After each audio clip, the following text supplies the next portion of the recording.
Así es, con el reconocimiento público de dos, quitando esto, es casi inevitable la asociación de nombres Sí.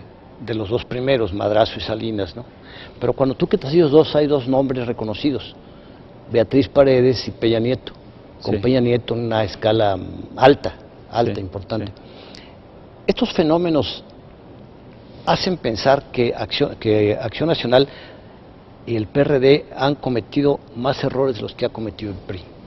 Sí, desde luego, yo creo que Porque no siempre gana el que hace más, sino el que comete menos errores. Aquí no es un asunto de aciertos, o sea, el PRI está donde está porque no ha cometido errores importantes. Y el PRD está donde está porque sí ha cometido el PRD, el movimiento, el FAP, errores importantes. Lo que estamos viendo de Acapulco, bueno, se divide el voto de la izquierda, pues gana el PRI. En una circunstancia donde la izquierda tenía el 60 o 70% de los votos. Entonces esos son errores, y entonces bueno, de un error así resulta un triunfo del otro lado. Lo mismo pasó por ejemplo en la ciudad de Oaxaca, es decir, el PRI gana por unos cuantos votos. ¿Por qué? Porque de nuevo se dividió el Frente Amplio. Entonces son los errores los que explican las caídas y son los no errores, más que los aciertos, los que explican la subida o el ascenso en la intención. Tú has tenido siempre la negociación.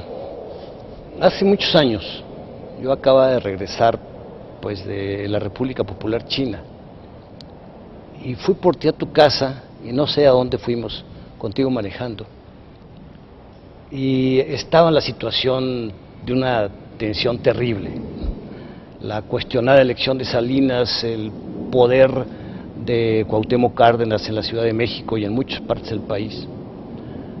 Entonces la conversación nos llevó a un punto donde tú dijiste algo que puedo citar casi de memoria. Si hay que negociar antes de que haya violencia, durante la violencia y después de la violencia. Esa forma de descripción de lo que es una negociación política es lo que puede haber salvado a muchas sociedades en crisis. No somos la primera sociedad de América Latina donde hay una, entre comillas, crisis de esta relativa magnitud. Entonces hay una esperanza de encontrar las cosas si sobrevive la capacidad de negociación, man. Yo podría aquí relatar con detalles distintos momentos que me ha tocado vivir, pero sí te puedo decir que ese intento de negociación o esa negociación muchas veces lo que hace la diferencia, porque los problemas no se resuelven así, digamos, por grandes diferencias en los pesos específicos de las partes en conflicto, se resuelven en los márgenes, y es en ese margen donde influye muchísimo la política, donde puede hacer realmente la diferencia. ¿Qué pasos habría que dar para iniciar, no sé si llamarlo negociación, una aproximación de las partes en pugna? Uno, ninguna declaración, porque va a ser percibida como un intento de manipulación. Y nada que ofenda al otro. Sí, nada que ofenda, o por hablar bien o por hablar mal, porque muchas veces el hablar bien es para ofender. Entonces, no es el momento de los discursos. Dos, tiene que haber hechos que demuestren la voluntad. Es decir, si no hay esos hechos, nadie va a creer en la negociación. Esto me queda claro, pero si los dos tenemos en mente a las partes opuestas, que son el presidente por un lado y Andrés Manuel por el otro, ¿cuál sería la cuestión específica? Hay un punto fino, y ese punto fino es no meter el tema de los contratos a las empresas extranjeras para llevarse el petróleo del Golfo de México. ¿Ya leyó López Obrador la iniciativa de ley donde está impugnando esto? O sea, él ya leyó la iniciativa que hicieron los intelectuales. Pero hay reformas, porque el PRI participó mucho en las reformas. No, esto está desde luego siendo negociado en este momento. Es decir, y él ya lo leyó. Él tiene la información, ya lo sabe. Entonces, hay un juego aquí, digamos, en donde hay una comisión que es la que supuestamente está haciendo las negociaciones, y hay otro grupo que es donde está negociando este tema de fondo. Si el gobierno sale con que va a entregar a las compañías extranjeras estos contratos, bueno, pues eso va a romper cualquier forma de comunicación. A ver, tú y yo somos personas de precisión en las palabras. Si tiene López Obrador el conocimiento textual de las cosas que está impugnando o de la idea genérica, No, ya estamos en el momento de las precisiones. Ya no a la privatización, no es privatización, ese debate me parece que ya se dio. Pero hay algo que lo lleva a pensar, que dentro del texto ya reformado hay una línea que implique la entrega de Pemex a las corporaciones extranjeras. Sí, pero no es su percepción, la percepción de varias personas. Entonces es lo que vamos a ver en los próximos días. Si eso se materializa, pues entonces ahí es imposible cualquier tipo de diálogo, ¿verdad? O sea, pues nosotros le vamos a apostar a que entregando el petróleo a las compañías extranjeras vamos a salvar la crisis. No, eso cualquier mexicano te dice que no, pero en la frase entregar el petróleo a las compañías extranjeras, ¿cómo se expresaría en el texto del decreto?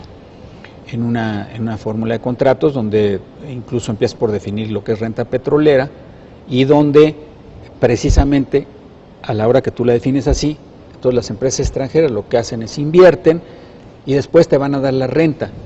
Pero ¿quién va a hacer el cálculo de cuál es esa renta? Pues ellos. Entonces te va a pasar lo mismo que te pasa con las transnacionales, que invierten en un país y pagan impuestos. Nosotros vamos a pagar impuestos sobre la renta, pero resulta que ese impuesto sobre la renta nunca aparece porque está cargado a las empresas matrices, a las patentes, a las transferencias de tecnología, a gastos administrativos.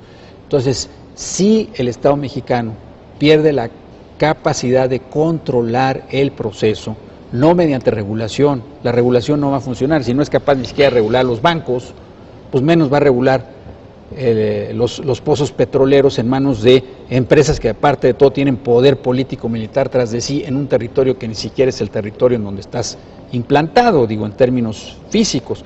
Entonces ese punto, que es un tema de precisión, es el que puede hacer la diferencia, aparte que son inconstitucionales, sería un grave error, pero eso es lo que las empresas quieren y eso es lo que los administradores públicos del gobierno quieren, es decir, ellos piensan que si no se hace eso no va a haber reforma y por lo tanto mejor nada.